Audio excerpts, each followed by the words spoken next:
My name is Tessa Moreland. I'm 34 years old, and for the past 7 years I've quietly built a health tech startup from the ground up, without headlines, applause, or any encouragement from the family, who never quite knew what to do with me. Tonight I sat at my brother's engagement party in Santa Barbara, California. Another wine-soaked evening meant to celebrate his latest accomplishment. The Morelands have always been polished, proper, and predictably impressive. My brother Davis is a neurologist. My parents are Stanford alumni with resumes built on elite boardrooms and Ivy League panels. And me? I was the deviation, the outlier. The daughter they smiled at politely and talked about in half sentences. That was, until Davis's fiancée Elise looked across the long oak table and said, "Wait, Moreland? Are you Tessa Moreland, as in the founder of Nova Path?" Utensils paused mid-air. A hush swept over the table like a sudden draft. My mother's brow furrowed. My father's jaw twitched. Davis looked confused. I simply smiled. That moment wasn't about revenge. It was about recognition. Long overdue and completely irrelevant to the quiet work I'd already done. Growing up in our household meant deviation was failure. Success was a straight line. Medicine, law, finance. My father, Alan Moreland, ran one of the largest medical ethics firms in the state. My mother, Janine, was a high-powered biotech executive who could dismantle a boardroom with 3 words. And Davis? He walked the path they drew, one achievement after another. Family dinners were showcases, his research grants, his perfect GPA, his published work. Then came the ritual. And you, Tessa? I built a prototype that could triage ER intake in under 2 minutes, I'd say. My mom would sip her Chardonnay and hum, "That's interesting, honey, but have you considered regulatory law?" What they called realistic, I called limiting. What they admired, I escaped. I needed freedom, not formulas, vision, not validation. At 16, I developed a triage interface for our local clinic's fundraiser. The coordinator told my mom I was gifted. She smiled and replied, "Yes, well, we're hoping she'll grow into something steady, like administration." That word, steady, it still makes me wince. As if ambition outside their blueprint was something brittle, easily dismissed. I remember slipping a printout of my early triage algorithm under my father's Wall Street Journal one morning, hoping he'd glance at it, maybe ask what it meant. He didn't, just nudged it aside to reach for his espresso.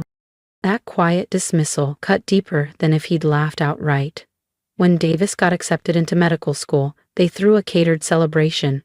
That same week, I'd qualified for the California State Tech Expo finals. My mother smiled and said, "Maybe next time, Tess. Everything's already arranged for Davis's announcement." Went alone, and I won. I came home with a trophy clutched in both hands. No one asked how it went. They were busy passing champagne and printing invitations for Davis's Johns Hopkins send-off.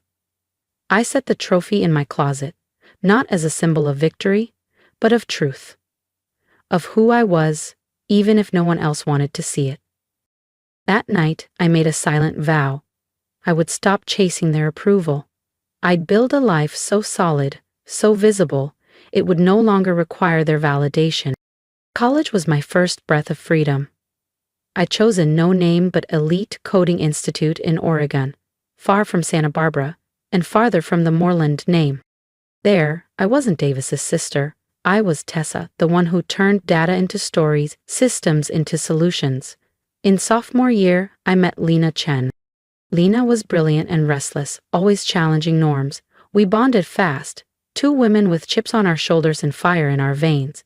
Late nights were spent in her off-campus garage debugging code with cold Thai takeout and borrowed routers. We weren't building for grades, we were building because we had to. NovaPath began on a scrap of graph paper, an encrypted, intuitive interface to fix communication gaps in hospitals. Lena's uncle died from a prescription mix-up. My grandmother was misdiagnosed 3 times in a single year. We didn't just believe the system was broken, we knew. While our peers networked at career fairs, we were filing for an LLC using prize money from a regional pitch contest. Her family cheered us on, Mine still assumed I was temping in IT. I let them. It hurt less than explaining a dream they couldn't even begin to picture. I still remember the month we couldn't make rent in our tiny South Loop apartment. Instead of panicking, Lena suggested we build our landlord a new website in exchange for a 1-month extension. He agreed, somewhat amused. It bought us time. Time to code. Time to dream. Bit by bit, NovaPath began to grow. We pitched to small angel investors in makeshift conference rooms. We brought on Elias, a back-end wizard who'd dropped out of Caltech. Then came our first deal, with a mid-size regional health network in Indiana. And another. And another. Each new win arrived with disbelief and wonder. We were building something real, something that saved time, prevented errors, made care smoother. But I never told my family. Not even when we passed 100,000 users, not when we secured $3,200,000 0 cents in our Series A round. They never asked. By then, Davis had become chief resident at UCLA. My parents' Christmas newsletter still referred to me as Tessa, who's exploring freelance tech work in Chicago. I let it stand, not out of bitterness but protection. What Lena and I were building was too sacred to expose to people who once labeled it a distraction. But success doesn't need a spotlight to make noise. It hums. It expands. By the time I turned 30, NovaPath was valued at over $85 million 0 cents. We had contracts with 130 hospitals, a full staff, real HR, and a waiting list that stretched into the next fiscal year. We declined 3 acquisition offers already. We weren't done. Then one morning a message hit my inbox from a name that made me freeze. Harper Chen, Director of Strategic Partnerships at Horizon Health Systems. She wanted a meeting to explore a potential mission alignment. I read it twice, then searched her. Harper Chen Moreland was Davis's fiancée. I told no one, not Lena, not our advisor, not even Jules, who knew everything else. For a week, I sat with it. The woman marrying my brother was trying to acquire the company I'd built in silence. She hadn't made the connection yet, of course. I'd always stayed off the radar. No press photos, no panels, just a first name and a few journal blurbs. But the engagement dinner was approaching fast. And I knew it was only a matter of time before the truth came to light. If you've ever stayed quiet while building something powerful, just to let the results speak louder than the noise, then this story is for you. Don't miss what happens when Harper finally connects the dots. Subscribe to the channel now so you're the first to see how everything unfolds at the engagement dinner. Harper's family is accomplished. We want to present well. Translation: don't embarrass us with your usual practical wardrobe. Of course, I replied. I'll wear something elegant. I chose a black dress, sleek, minimal, structured. Not flashy, not submissive, just quietly powerful. Not to impress anyone, just to feel like myself. I didn't need armor anymore. I was the armor. The restaurant was a gleaming tower of glass and modernism. Riverton-on-Lake, the newest Michelin-starred darling in downtown Chicago, perched right above the waterline. I arrived precisely on time. Not early enough to fuss with name cards, not late enough to be dramatic. Just present. Davis greeted me with his usual warm confidence. "Tess, glad you made it." He gestured toward a tall, poised woman at his side. "This is Harper." She extended a manicured hand. Her smile was graceful, her gaze steady. Exactly the type of woman my mother always hoped I'd emulate. Articulate, stylish, visibly accomplished. "Congratulations," I said warmly, shaking her hand. She smiled back, unaware. At least, for now. Dinner started with champagne flutes and scripted compliments. My father's toast highlighted Davis's recent publication on cognitive neurology. My mother dabbed tears while reminiscing about his first science fair. No one mentioned me. I was seated beside a cousin who leaned over and asked, "Still bouncing between gigs?" "I'm in health tech," I answered. "Oh," she said, tilting her head. "Like an app?" "Something like that. Between courses," and Uncle chimed in. "Davis said you might get an interview with Apple? Entry level, but still solid." I smiled, non-committal. That won't be necessary. From across the table, I caught Harper studying me. Really studying me. Like someone flipping through mental files. Her brow furrowed. She tilted her head. Essa Moreland? She said aloud. Wait. Moreland? Davis laughed. Yeah, she's my sister. Harper's eyes widened. She slowly set her fork down. You're Tessa Moreland. From Novapath? The air crystallized. Forks paused. Even the waitstaff seemed to stall mid-step. I am, I replied calmly. You're the founder? Of Novapath? My mother's expression faltered, her smile frozen in place. My father stopped mid-sip. Harper turned to Davis, her voice full of disbelief. You never told me your sister built Novapath. The company we're about to acquire, Harper said slowly, her eyes never leaving mine. Davis blinked. I'm sorry, what? Tessa? No, you must be confused. My sister works in tech support or something. No, Harper interrupted, her voice clear and firm. Your sister is the co-founder and CEO of the most advanced healthcare communications platform on the market. We've been in discussions with her company for the past 6 weeks. The current valuation, over $200 million. 0 cents. The silence that followed was absolute.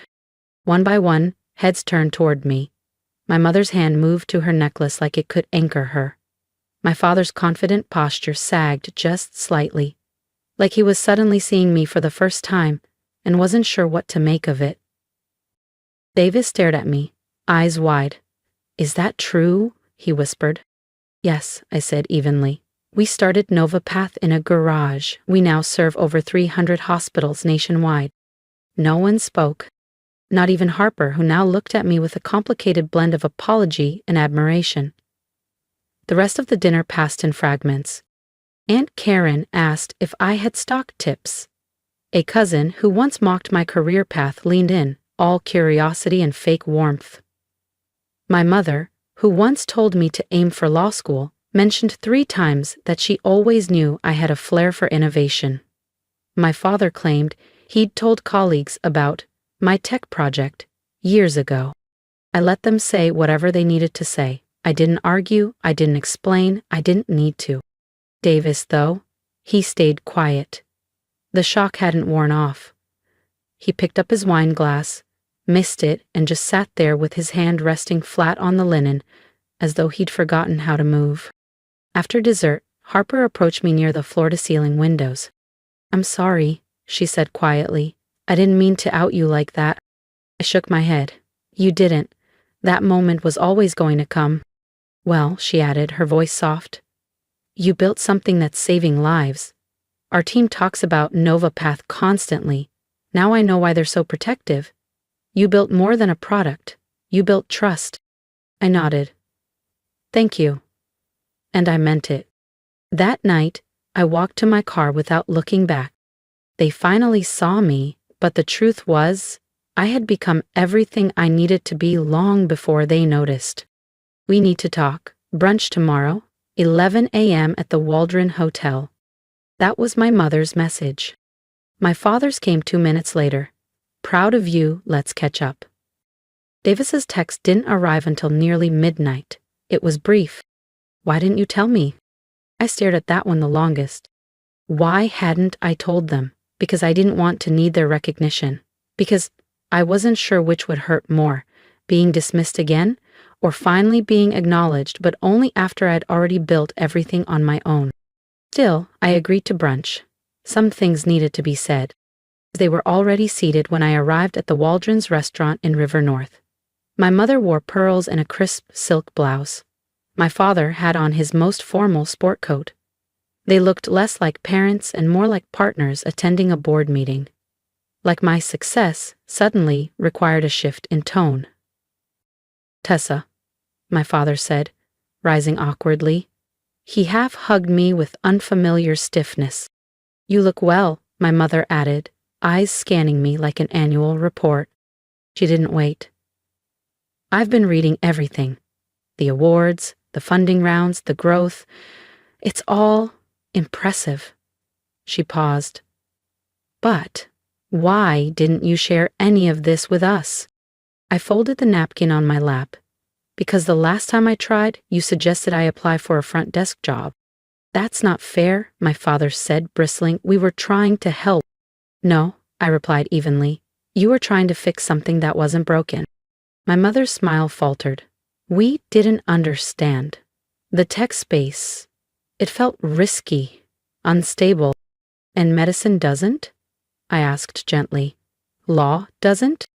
That's different. Those are structured. I nodded. Exactly. That's what scared you. I chose something you couldn't control. My father exhaled. But you're clearly brilliant, Tessa. We always knew. No, I said, voice soft but steady. You knew what you wanted me to be. That's not the same. The waiter arrived with coffee, offering us a moment to regroup.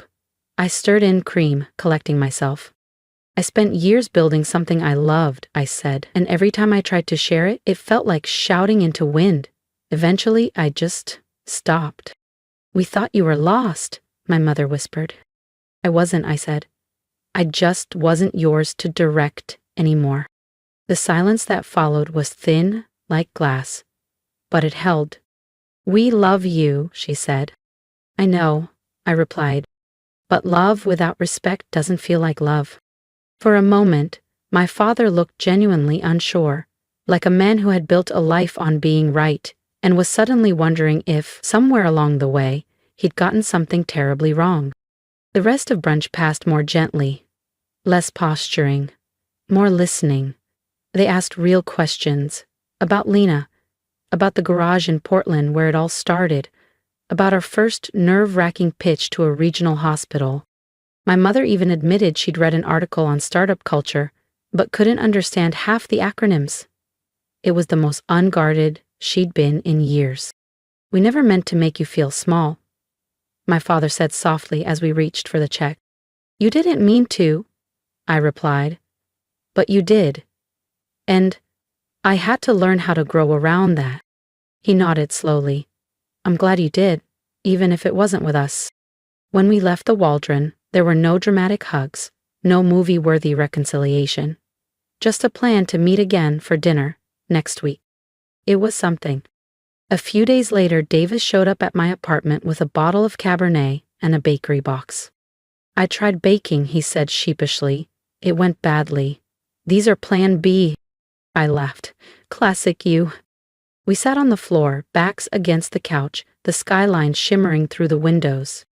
I need to say this, he began, without preamble. I'm sorry. I turned toward him, surprised. I thought you were floundering. I bought into their version of success. I never even asked. You weren't the only one, I said, but you're the only one here now. He raised his glass. To the black sheep. I raised mine to the sheep that built an empire. 6 months later, the Horizon deal closed. NovaPath became part of a global tech portfolio. Lena led global strategy. I stepped into the role of head of innovation. My office overlooked the Chicago River, but that wasn't the real change. The real change was my mother texting me articles, my father attending demos, and Davis quoting me in grand rounds. The biggest change? Me, mentoring girls in STEM, telling them, you don't need permission to matter. Build anyway. Believe first. Because recognition fades. But conviction, that stays. If you've ever felt overlooked, underestimated, or told your dreams were impractical, I want to hear from you. Drop a comment below and tell me your story, your journey, or simply your thoughts. Your support means more than you know, and if my story resonated with you, subscribe to the channel so we can keep building a space where quiet strength is celebrated.